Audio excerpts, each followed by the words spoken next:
Welcome to the Hollywood Makers Podcast. My name is Glori, and today I'm continuing my conversation with Dr. Albert Bermonte. If you haven't heard part one, go back and catch up. Otherwise, let's get back into it.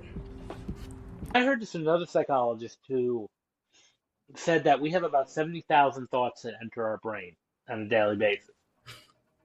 Great. But that's quick. But they Yeah. also exit very fast. Mhm. We sometimes give energy to that. And we sometimes pay attention more towards the negative Yeah. thoughts. Mhm. And that's more of an evolutionary thing, too, because paying attention to negative things is what helps us survive.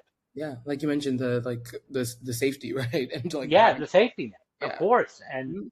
and and I'll give you a real life example of paying attention to negative things. You could get 20 compliments on a presentation or something you've done, and then you get maybe one or two negative, scathing remarks. And most people, without realizing it, are going to start gravitating more towards the one or two scathing remarks and totally delete all of the good things they just heard. Yeah.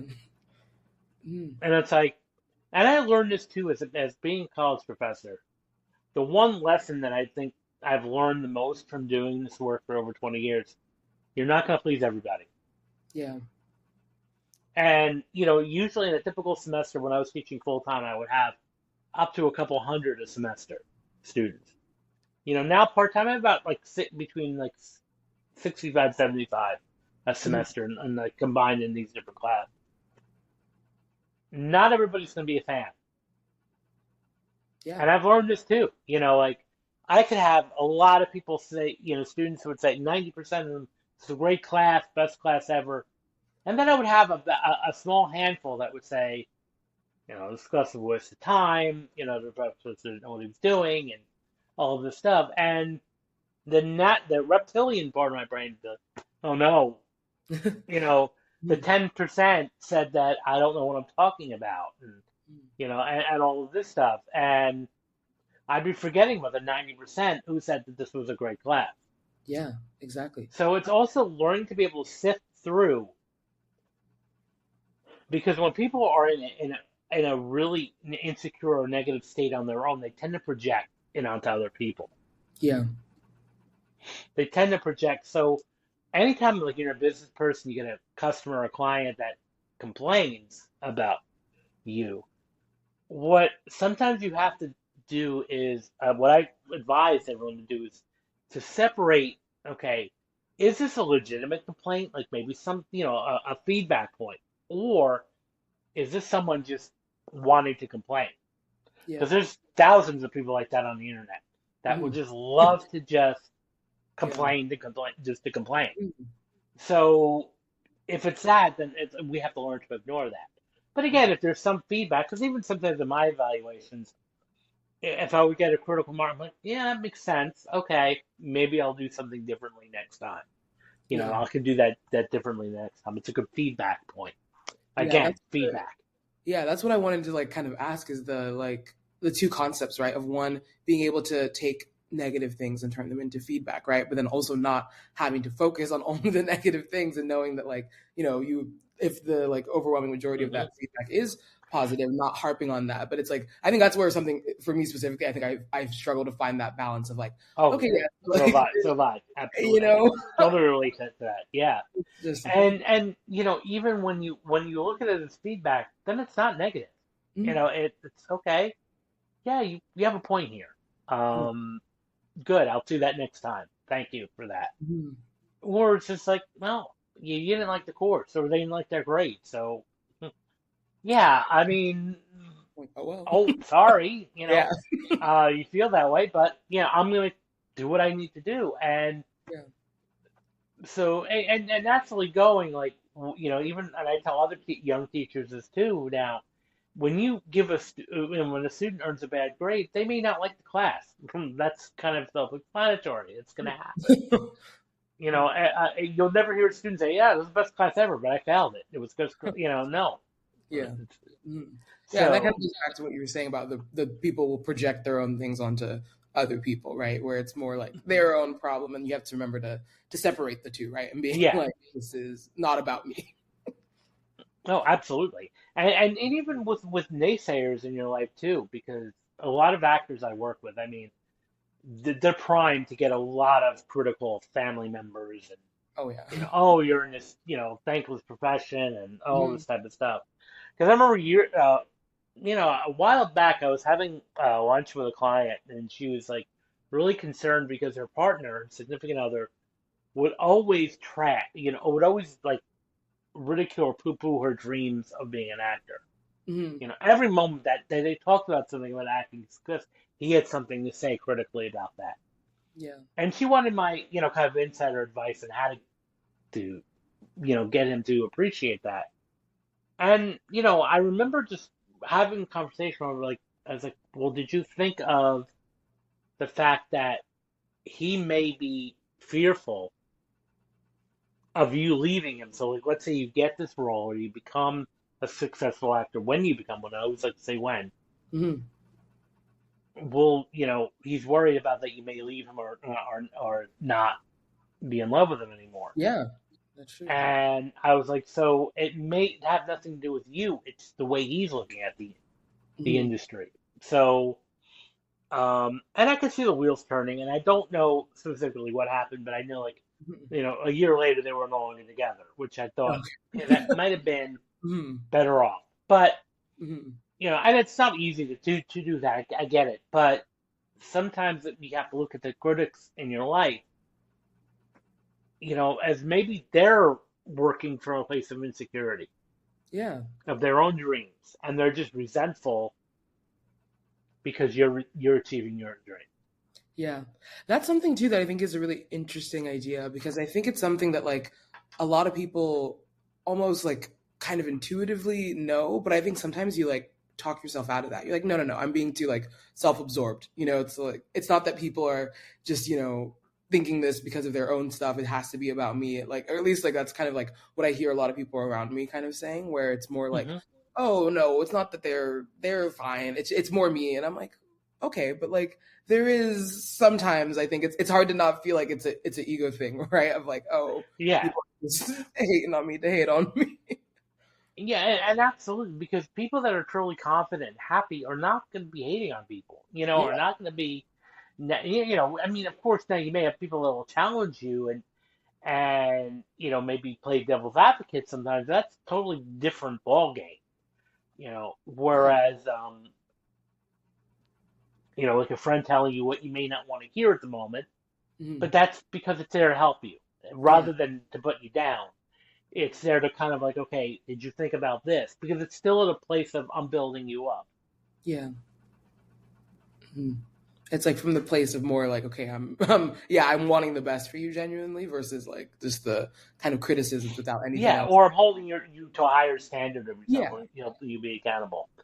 So Yeah, I do like that. I appreciate that. I feel like that's important to hear. I feel like that yeah, idea of like confident people, happy people don't do those things, right? They don't say like things that are like very hurtful in that way or just are like bringing you down, right? And it's like that's when you know it is the difference of like someone who's actually on yeah, your side is and someone who. that's when you kind of know, okay, this is why again you really have to take good care of your social circle. Mhm. True. You did mention that the idea of like knowing who to keep around you, and I think that is also important. I think as like I think something maybe you kind of take a little bit for granted sometimes as you're going through the world of like these are just people who I love or people who are around me or they've been around me or whatever. Not necessarily like who is the best to like kind of help you be your best self and to Yeah. actually succeed in your own like personal endeavors or whatever. But who are the people who are actually going to support you through that versus just kind of being there in your life. Hmm. Mhm. Yeah. I would like to talk about. There is a specific thing that, again, my actress friend that I talked to her last night actually, and she mentioned this because I told her that we were going to be recording this episode, and she was like, "This is something that I need help with," and I was like, "Okay, I will Sure. pass it along." But it's kind of the idea of like getting into the industry, right? She is an Indian woman. She is like a person of color, and Hmm. getting into it and seeing and feeling like she kind of has to be the voice for all of the Indian people who come after her, right? And since like coming into any industry as a minority, right? And kind of you mentioned a little bit too, like the imposter syndrome of it all, but also the idea of that you're Hmm. carrying the weight of everyone else, and so you kind of have to be this like perfect person, right? And the pressure that comes with that, and um, how that can even make her get in her own way even more, because now it's not just like, oh, I can't do this. It's like, well, even if I could, like, I don't want to let people down, or like people expect this from me, so I have to act in this certain way. And kind of, I think it's something that I've seen mirrored even in like the news a little bit too. Like, I think it was like Lupita Nyong'o, and she like spoke out about, having to maybe turn down opportunities because you kind of do get typecast in certain ways. And Hmm. there's still a lot of that happening, right, in the industry of Oh. like who are Mhm. very successful, but it's like they'll still kind of be put into those boxes, like based on, racial identity, gender identity, those like, more common like minority groups. So I guess from your perspective, I'd love to hear, just how do you at least reconcile with like those thoughts that come into your mind? Well, I mean, the one thing that I would advise, especially with your friend, is to brand. Branding is very important. Yeah. Um, I would definitely, look at like have a vision board of what types of roles that she wants to play, what type Mhm. of characters she wants to play, and then what she would do is market herself, get her headshots that match that category, get you know, even some media clips of because we can film things, with now some actor friends and film some, you know, concepts or mini scripts of you acting in that certain way, Yeah. and then that's where you should market yourself. Now, yes, that is true. You are going to get typecast, and that will happen. But then also, when you land representation, these are conversations you should be having in the beginning with your representative, your agent manager, and saying, okay, these are the types of roles I want to play. This is what I don't want to do. Yeah. I don't want to play this role. Because, for example, I do have some Middle Eastern clients on my roster who would say I'd rather not go for terrorist type roles Yeah. Mhm. because I still see that today. You know, Arab terrorists. Like, okay, if you don't want to do that, that's fine, and we're not going to Yeah. submit Mhm. you that. Or even some Spanish or black, I'll see like housekeeper. No, okay, Yeah. Like, mhm. Um, but I think also having integrity, which I like about Lupita, is being able to say no to things. Yeah. And it's hard to do that because especially when you're in an industry where it's so ultra competitive, and that one part of me wants to be grateful that okay, I have a job, Yeah. but at the same time, what is your integrity saying to you? Yeah. Your integrity is much more important to you. And I know a lot of actors who turn down lucrative roles because of their integrity. So the one thing I would say is one is to really brand yourself to whatever it is that your friend is trying to go for and communicate that with everyone she works with. And then um, really just be proactive. Because a lot of times with actors, because it's such a competitive industry, there's so many jobs far and few between, a lot of actors will just submit to anything, like just throw spaghetti against the wall.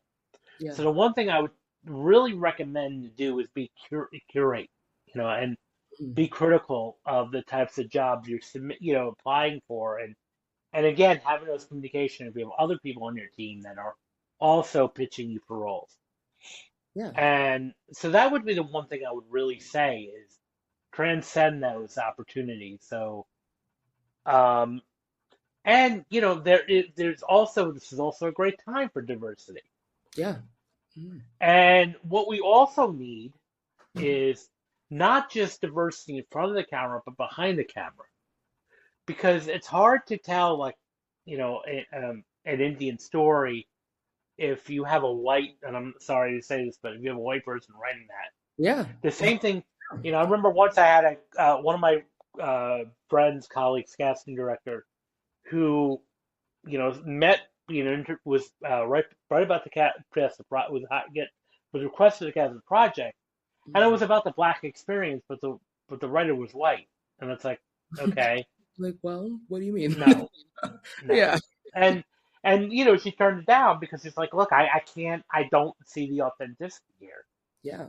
Mhm. Um, so what we need, and I think one of the steps we need is we need more creatives, diverse creatives, women especially, a woman of color to be behind the camera and writing, Yeah. behind the camera and producing. Not just it's great in front of the camera, wonderful, Yeah. but we need that because I think that's one of the going to be the solutions to stopping this stereotype, Right. thing. Mm-hmm. Is it Because a people? lot of times, even we stereotype even with good intentions too. Yeah. So and that's where that's going to have to stop. I mean, and even questioning things. I remember once when I was in my partnership, we were working on this one commercial breakdown came in, and they needed prisoners. And so, I think you know where I'm going to go here. What they Yep. were looking for were Hmm. black men. I'm like, okay, why do they have to be black? Yeah. Why can't they be any, all ethnicity? Yeah. Um, why specific? And I remember we reached out because this is when I was with my partner at the time. We reached out to casting and we kind of legitimately say, hey, and you put this commercial breakdown out and you said that you wanted prisoners, but why did it have to be black? Mm. And the answer was, well, that's what the ad agency wants. I'm like, okay, but didn't you have a shouldn't you have had a conversation with the ad agency and said like, Yeah. let's open this up a bit? Now of course if you get the best actors and they are black, fine. But that's a whole nother thing. Don't specifically ask for black. Yeah. Because then that looks very stereotypical and very racist. Exactly. Yeah. It's like, Implied, even if it's implicit, but it's still racist. Or, you still see a lot of TV shows and like, okay, oh, they're gunned down by, thugs, and what are they? Like right there. And I'm like, mhm. okay, Yeah. why didn't the agents or managers that kind of like speak up about that? Yeah, it's like being able to have those conversations kind of on the other side of things, which I do agree too. I think that is like really important that you said that. It's more about kind of those writers, those producers who are kind of putting these projects together, who are creating like the stories, Yeah, right? To take the care to make stories that are more diverse, that allow opportunities for, those actors of color to yeah, experience of something, course. right? And to not be in like that kind of same Or typecast. not to be pigeonholed into things, or Yeah, exactly. and I'm sure I can probably imagine that your friend is going to be which is not always a bad thing, but probably typecast as the doctor, the scientist, the nurse, the She's saying that like they're keep making her having to like learn Arabic, and she's like, I do not speak Arabic, but like yeah. it's Well, stuff I like mean, and that's the one thing that when she works, she lands representation to tell like, look, I don't speak Arabic. I'm not interested in going out for that. Mm, Arabic roles, and that's also a nuance thing because most I can tell you, from knowing people who are from the Middle East, there's a big difference between Indian people and Arabic people, yeah. 100%. Mm, Now they may physically look the same skin tone wise, mm, but there's so many nuanced differences that, just like, there's someone who's from like the Honduras versus somebody from, Brazil or Venezuela are going to look completely yeah, different. Maybe exactly. not to the untrained eye, Yeah. but Mm. But that it's like you go close up to. yeah, because they'll be like so I feel like few of them too. It's like, well, we need this role as like an Arabic person. So they're like, well, you're Indian, but like too bad. Like, you could go do this. And it's like Yeah, unfortunately those are the opportunities that are like, available to her because those are the ones that where they're looking for someone who does at least look like her, right? But it's like yeah. um yeah, which again highlights the importance of like creating those And, stories and, for and I know a lot of actors who would generally say that. Like, yeah. there's been, in the past like 10 years, 5 to 10 years, there's been even more of a push for like LGBTQ, Yeah. plus. And a lot of times, a lot of actors, especially trans, will not, you know, like they really feel like if you want a trans person playing a role, not an actor who can play trans, you should actually have a trans person Yeah. playing a role. Hmm. Not, and I know a lot of actors who will do that. Be like, look, they will turn down roles if Hmm. they're not genuinely in that category. And Yeah. I think I applaud that. Yeah. It's like the integrity, like you mentioned before, the being able to say like, okay, what do I actually believe, and like making the difficult choice to kind of turn down maybe an opportunity that just isn't for you. Like it's Yeah, not so that's the yours. right fit. Mm, And so I think that's where it's like you just have to learn to say no and be okay with that. mm, With comfortable saying no. And it's a hard thing to do, but yeah, your integrity at the end of the day. So that's what I would really tell your friend to do is mm.